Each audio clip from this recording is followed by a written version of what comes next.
Evangelis Ustadz Jonathan Nandar SH berkata bahwa kitab suci di seluruh dunia ini hanya Al-Quran yang benar.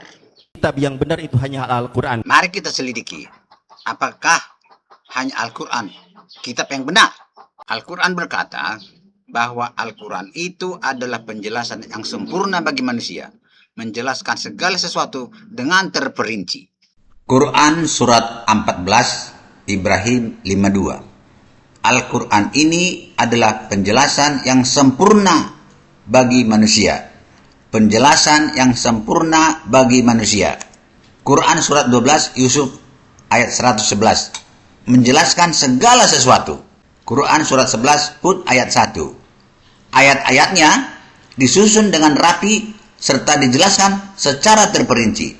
Al-Quran menjelaskan dengan sempurna dan terperinci bahwa di dalam Taurat dan Injil yang ada di tangan orang Kristen atau di tangan orang Yahudi itu ada tercatat nama Nabi Muhammad. Quran surat 7 Al-A'raf ayat 157. Orang-orang yang mengikuti Rasul, Nabi yang ummi, yang namanya mereka dapati tertulis di dalam Taurat dan Injil yang ada di sisi mereka, yang menyuruh mereka mengerjakan yang ma'ruf dan melarang mereka dari mengerjakan yang mungkar dan menghalalkan bagi mereka segala yang baik dan mengharamkan bagi mereka segala yang buruk dan membuang dari mereka beban-beban dan belenggu-belenggu yang ada pada mereka. Maka orang-orang yang beriman kepadanya memuliakannya, menolongnya dan mengikuti cahaya yang terang yang diturunkan kepadanya, yaitu Al-Quran. Mereka itulah orang-orang yang beruntung. Quran surat 2 Al-Baqarah ayat 146. Orang-orang Yahudi dan Nasrani yang telah kami beri Alkitab, Taurat dan Injil mengenal Muhammad seperti mereka mengenal anak-anaknya sendiri, dan sesungguhnya sebahagian di antara mereka menyembunyikan kebenaran padahal mereka mengetahui. Karena Al-Quran menjelaskan dengan sempurna dan terperinci bahwa di dalam Taurat dan Injil orang Kristen atau Alkitab orang Kristen itu ada tercatat nama Nabi Muhammad, ternyata tidak ada, maka terjadilah ketegangan antara Kristen dan Ustadz ini. Ini bilang Taurat dan Injil, tolong carikan nama Muhammad di sini, Pak. Nggak ada. Nggak ada. Kalau begitu nih Taurat dan Injil yang dimaksud Quran bukan? Hah? Berarti bukan. Berarti bukan. Iya. Itu jawaban saya, gampang. Kan saya bilang, ini bukan Taurat, Zabur, Injil yang dimaksud oleh Quran. Iya, dalilnya yang mana? Ini bukan Taurat dan Injil yang Iya. dimaksud Quran karena tidak ada nama Muhammad. Karena di sini ada nama Muhammad. Kata- nggak Nggak ada. Ya kalau nggak ada berarti itu Taurat yang dimaksud ini bukan Ini yang salah, Quran yang salah. Loh, salahnya di mana? Nggak ada, buktinya nggak ada di Loh, Injil. karena itu dibilang Nabi Muhammad tertulis dalam kitab Taurat dan Injil, terus di sini nggak ada, berarti ini Taurat dan Injil yang dimaksud ayat itu bukan? Bukan ini. Ini yang salah. Berarti bukan ini. Ini yang salah. Kenapa Dengar dulu. Bapak berani menyalahkan ini? Dengar dulu, Quran. Apakah ini Taurat dan Injil yang dimaksud Quran? Bukan. Nah, sudah. Dengar dulu. Sekarang saya tanya. Logika. Kasih dulu waktu kepada Ada saya. nggak kata Ahmad di sini? Menurut ada. Quran surat As-Saff ayat 6. Nggak ada Muhammad. Ya berarti kalau nggak ada berarti kan ini bukan itu yang dimaksud. Kasih dulu waktu.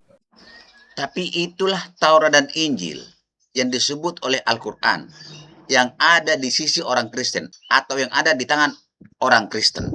Tidak ada yang lain. Hanya itu Taurat dan Injil yang ada digunakan oleh orang Kristen. Kalau Nabi kita Muhammad Sallallahu Alaihi Wasallam memang dikabarkan oleh nabi-nabi sebelumnya, kenapa nama beliau tidak tercantum dalam kitab-kitab yang kita baca sebelum Quran?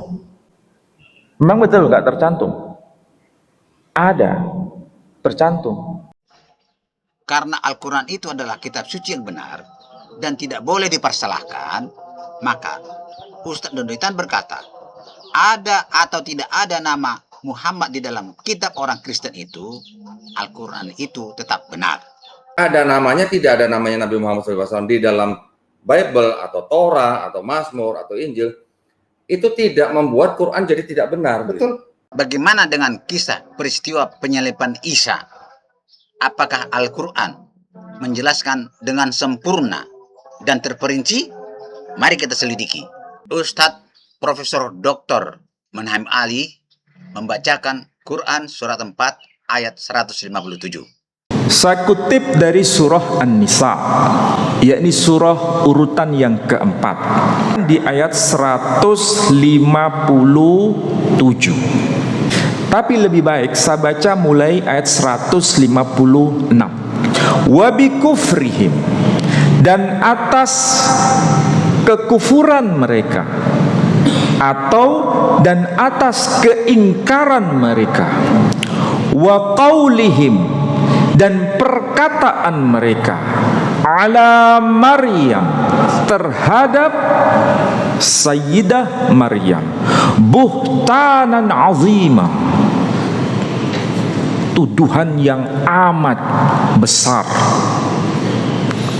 Kalau arti harfiahnya, wa qaulihim, dan perkataan mereka, inna, sesungguhnya, qatalna, kami telah membunuh, al-Masih, yakni al-Masih, Isa bin Maryam, Isa putra Maryam, Rasulullah, utusan Allah, wa ma qataluhu, dan mereka sebenarnya tidak membunuhnya, wa ma salabuhu, dan mereka juga tidak menyalibkannya, walakin, akan tetapi, syubbiha lahum, ada orang lain yang diserupakan bagi mereka, wa innal ladzina ikhtalafu fihi, dan sesungguhnya orang-orang yang berselisih paham mengenai peristiwa itu, lafi syakkim min, mereka benar-benar dalam keraguan, malahum bihi min ilm, tidak ada bagi mereka terhadap peristiwa itu dengan ilmu, illa tiba'adhan, kecuali hanya merupakan prasangka, wa ma qataluhu yaqina, dan mereka tidak membunuhnya secara yakin. Ini arti harfiah. Jadi peristiwa pembunuhan itu memang betul-betul ada secara historis. Dokumen-dokumen bicara itu. Dokumen apa? Pertama, dokumen Islam, yakni Al-Quran. Dokumen Yahudi, apa itu? Kitab Talmud. Dokumen saudara kita kaum Kristiani, kaum Nasara, ada enggak catatan seperti ini? Ada juga. Artinya apa? Ini memang telah menjadi fakta historis. Ada peristiwa pembunuhan itu. Karena Al-Quran menjelaskan dengan sempurna dan terperinci siapa yang tersalib itu, maka timbul perdebatan dan timbul pertanyaan, siapa yang tersalib itu? Tetapi siapa yang terbunuh itu menjadi perdebatan. Siapa yang disalibkan itu menjadi perdebatan. Pertanyaannya, apakah Al-Quran mengakui ada orang yang terbunuh? Jawabannya iya. Apakah Al-Quran mengakui ada orang yang tersalibkan? Jawabannya iya. Persoalannya, siapa yang terbunuh dan siapa yang tersalibkan itu? Siapa itu? Karena Al-Quran menjelaskan dengan sangat sempurna dan terperinci siapa yang tersalib itu, maka Ustadz Profesor Dr. Manhaim Ali sangat memahami dan sangat mengetahui siapa yang tersalib itu. Yang disalibkan adalah Yahuza, atau bahasa kita menyebutnya Yudas. Dan para ustadz pun sangat paham dan benar-benar tahu siapa yang tersalib itu. Lalu siapa yang disalib itu? Walakin syubbiha lahum, ada orang yang diserupakan namanya, dia adalah Yudas Iskariot. Jadi yang tersalib itu bukan Yudas, Barsabas. Barsabas. Siapa orang yang menggantikan beliau? Namanya Yehuda Iskariot. Jangan-jangan yang disalib itu apakah Simon ini? Bisa jadi. Saya tidak merasa perlu tahu siapa yang tersalib itu. Tapi yang perlu saya tahu ialah, satu, apakah Allah tidak tahu bahwa akibat Allah memunculkan orang yang diserupakan dengan Isa setelah Allah menyelamatkan Isa akan terjadi peristiwa penyaliban? Kedua, apakah Allah tidak tahu akibat terjadinya penyaliban itu? Miliaran manusia yang meyakini bahwa yang tersalib itu adalah Isa yang sesungguhnya dan yang menjadi Kristen? Tiga, apakah Allah tidak tahu bahwa akibat timbulnya Kristen, maka terjadi keributan antara Islam dan Kristen, seperti perang salib yang mengakibatkan jutaan manusia korban mati sia-sia?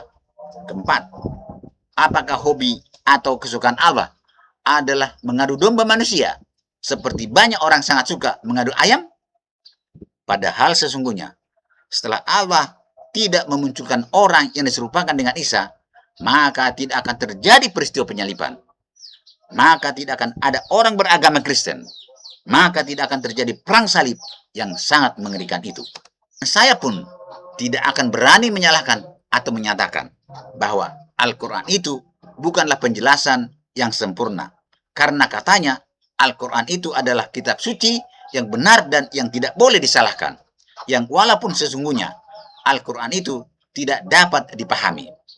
Orang yang benar-benar pinter itu adalah orang yang bisa membuat semua orang, bahkan orang yang paling bodoh, bisa mengerti apa yang dia maksudkan. Kalau orang pinter ngomong dan yang ngerti cuma orang pinter, belum pinter. Bagaimana dengan akal dan logika Anda? Apakah menurut akal dan logika Anda bahwa Al-Quran itu adalah kitab yang benar dan Al-Quran itu benar adalah penjelasan yang sempurna bagi manusia, menjelaskan segala sesuatu dengan terperinci? Terima kasih.